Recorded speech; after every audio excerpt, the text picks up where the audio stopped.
Good evening, good evening. How we all doing? Oh yeah, you like that deep, sexy voice, right? Fellas, watch your ladies.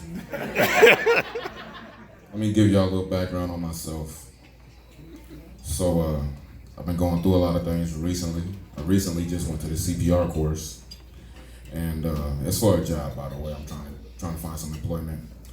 So I went through the CPR course, and I was sitting in there, and the instructor was teaching us, and I had a question for him. I didn't feel that my question was a stupid question, because we all know there's no such thing as a stupid question, right? Right? But it was fucked up. Let's be serious.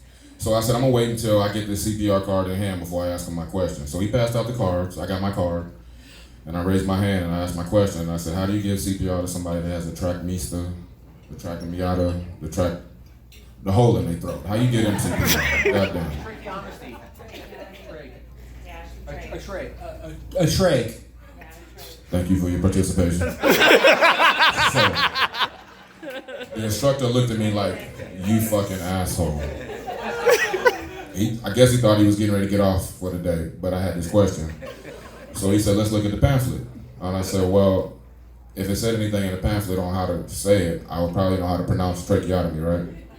But what it does cover in the pamphlet is how to give CPR to an infant, a child, an adult, and an elderly person. But nowhere in it does it cover giving CPR to somebody with 3 airways.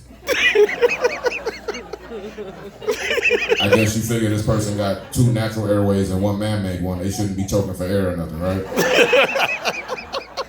But now my reason for asking the question is because I want to know if it's a 2-person evolution. Because when I do the nose pinch and the chin tilt and I blow, it's gonna be like I played the flute in this motherfucker.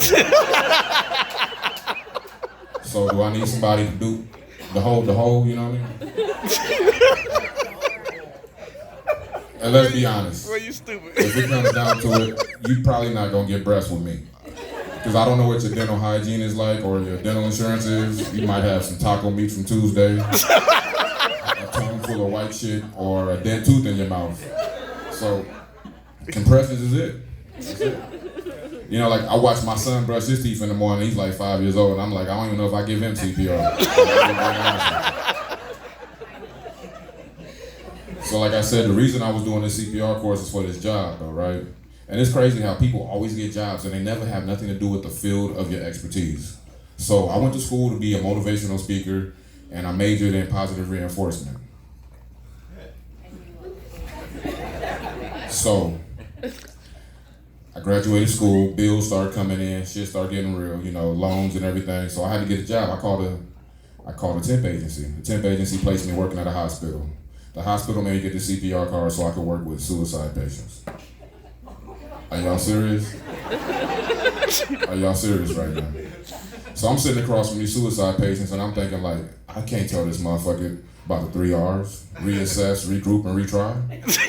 You know what I mean? They sitting up here literally telling me everything that's going on with them and I'm like, it's just a hurdle in the way of you reaching your goal. That's fucked up. So as far as they know, I went to lunch and I ain't coming back, you know? I mean, real.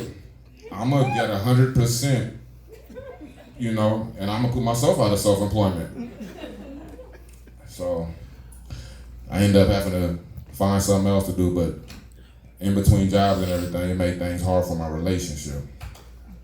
And I really thought I had found me the one. This woman she was an angel, she was heaven sent, but things ain't work out like they should have, I think. I had been dating this blind woman for about 4 months. And to me, it was the best relationship I ever had. And beautiful. Thank you. So, the reason I say it was the best relationship I ever had is because she never asked me questions like who you texting or why you look at me like that. Well, you stupid. We go to the movies, we always see something I want to see. You know? After the movie's over, she'd be like, babe, what you think of the movie? I'm like, it was good to me, how did it sound to you? So, go out to eat, always go someplace I wanted to eat. I guess she never seen anything that was appealing to her appetite. So be it. We get to the restaurant, get the menus. Like, oh, that looks good. She's like, what's that? I'm like, don't worry about it, babe. I'm gonna order it for you. It's like usually something off the children's menu or something. So, like, this is a great relationship for me. I'm winning. So one night, one of my boys want to go out. He come to the house to pick me up. And he's like, hey, you ready to go? I'm like, yeah, let's go. He was like, you gonna leave her here? I was like, yeah. He was like, don't you think y'all moving kind of fast? And I said, nah. He said, I was like, it's not like she can see I got nice shit. That's messed up. So we go out. We have a night with me and my boy going out and everything. We in the car and he's like, damn, so y'all doing pretty good together. And I was like, for the most part, everything seems to be going pretty smooth. But there's that one time she put doubt in my mind. He said, what happened? I said, I came home around 8:30, 9 o'clock one night and all the lights was on. So me being a dude I am, I walk through the house, I start pulling back shower curtains, looking in closets and everything, and I'm thinking to myself, ain't it still dark for this bitch? So she had put doubt in my mind, so that put us in a rocky place, and we ended up breaking up. And I text her, I miss you every now and then, but she ain't hit me back. And that's it for me tonight, everybody. I appreciate you coming. All out. right. Big Will. Yeah. Good. All right. Boy, look at you. Yeah, give it up for Will He Survive!